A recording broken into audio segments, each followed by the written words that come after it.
Hello everyone, welcome back my YouTube channel medical intelligence.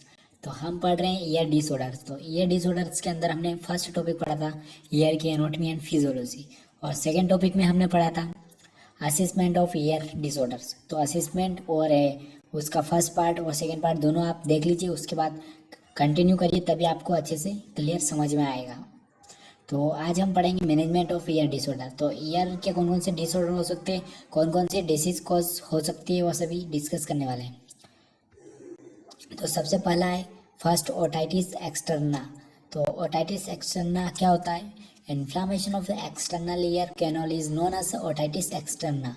External ear is canal is found between the outer ear and ear drum tympanic membrane. तो otitis externa क्या होता है कि जो बाहर का जो ईयर होता है, यानी हमारा जो एक्सटर्नल ईयर होता है, यानी कि पिन्ना वाला जो पार्ट होता है, उसके आसपास का जो पार्ट होता है उसमें क्या हो जाता है, इन्फ्लामेशन हो जाती है, जिसके कारण क्या होता है कि इन्फ्लामेशन हो जाती है, तो उसे ओटाइटिस एक्सटर्ना कहते हैं, जो कि आउटर ईयर हमारा होता है।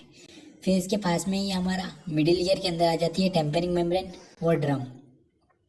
It is the commonest cause of year pain in adult. तो ये कॉमन होता है, जो अडल्ट होते हैं उनमें कॉमन होता है adult pen.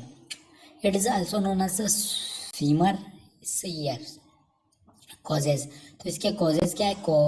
Causative pathogens are as follows: Pseudomonas aeruginosa, Staphylococcus aureus, Aspergillus, Candida albicans etc. तो ये कॉजेज इनके कारण होता है। Risk factors: swimming in polluted water. तो स्विमिंग करने के आपको जो कि समुद्री जो इलाका होता है उसमें आप जो है कि उसमें स्विमिंग करते हैं, तो उसके कारण बहुत सारे क्या होता है कि कुछ माइक्रो ऑर्गेनिज्म या कुछ जो ऑर्गेनिज्म होते हैं वो आपके ईयर के अंदर एंटर कर जाते हैं, जिससे क्या है कि बहुत सारे कॉजेज हो सकते हैं, वो आपको आपको जो है कि बीमार कर सकते हैं, वह आपके ईयर में इन्फ्लामेशन कर सकते हैं। Scratching is the year is the any object. तो आपका ईयर किसी भी, यानी स्क्रैच पड़ जाते, किसी भी ऑब्जेक्ट से स्क्रैच पड़ना है, किसी भी तरह से आपकी इंजरी होना आपके ईयर पर, तो उसके कारण भी हो सकता है risk factor. Presence of skin infection such as atopic dermatitis, psoriasis, seborrheic dermatitis etc. तो इन स्किन इनके स्किन इन्फेक्शन के कारण भी हो सकता है। Prolonged use of steroid contained ear drops.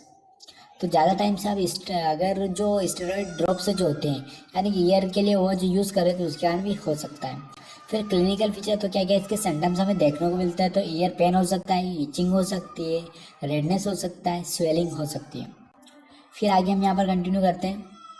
Abnormal discharge from the year. तो बस डिस्चार्ज हो सकता है या फिर ऐसे कुछ भी डिस्चार्ज हो सकता है अपने ईयर से।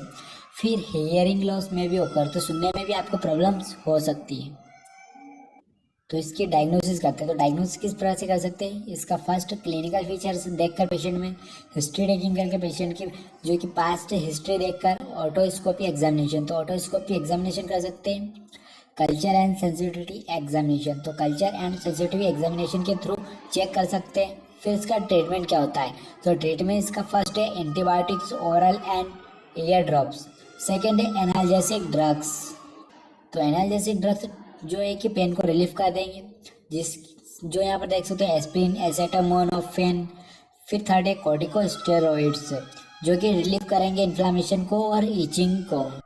तो यहाँ पर इन्फ्लामेशन को और इचिंग को जो है कि सही करेंगे, जिसके अंदर है डेक्सामेथाजोन। और फिर यहाँ पर 4 number ear irrigation to remove diabetes secretion and foreign bodies from the ear canal.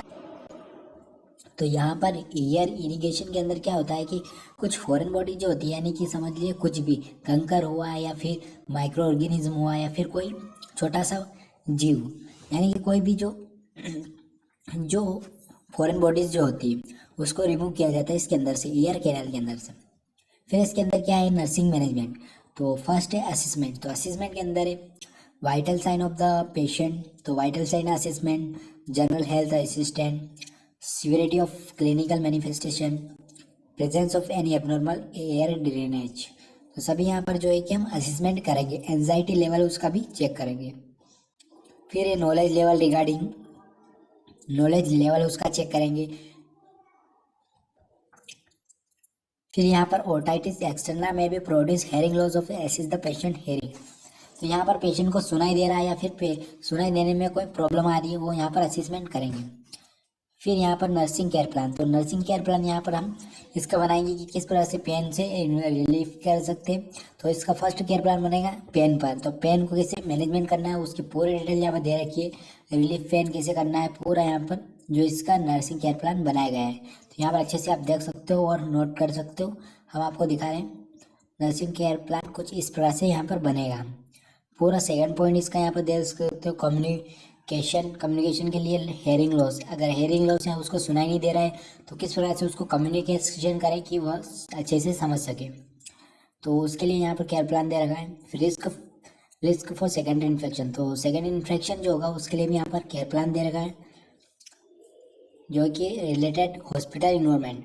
फिर सेल्फ केयर किस प्रकार से पेशेंट कर सकता है उसके लिए यहाँ पर केयर प्लान दे रखा है किस प्रकार उसको सेल्फ केयर के लिए जो है कि बनाना है। फिर यहाँ पर एंजाइटी लेवल के अकॉर्डिंग यहाँ पर केयर प्लान दिया गया है, एंजाइटी रिलेटेड डिसीज प्रोसेस। फिर नॉलेज के रिगार्डिंग यहाँ पर दे रखा है, नॉलेज डेफिशिएंसी के रिगार्डिंग यहाँ पर केयर प्लान दिया गया है। फिर तो यहाँ पर आज का हमारा जो फर्स्ट टॉपिक है और ओटाइटिस एक्सटर्नल कंप्लीट हुआ। अगले टॉपिक में हम पढ़ेंगे ओटाइटिस मीडिया, मिडिल ईयर के अंदर की जो इन्फ्लामेशन होती है उसके बारे में हम डिटेल में पढ़ेंगे। तब तक के लिए वीडियो लाइक करिए, चैनल को सब्सक्राइब करिए।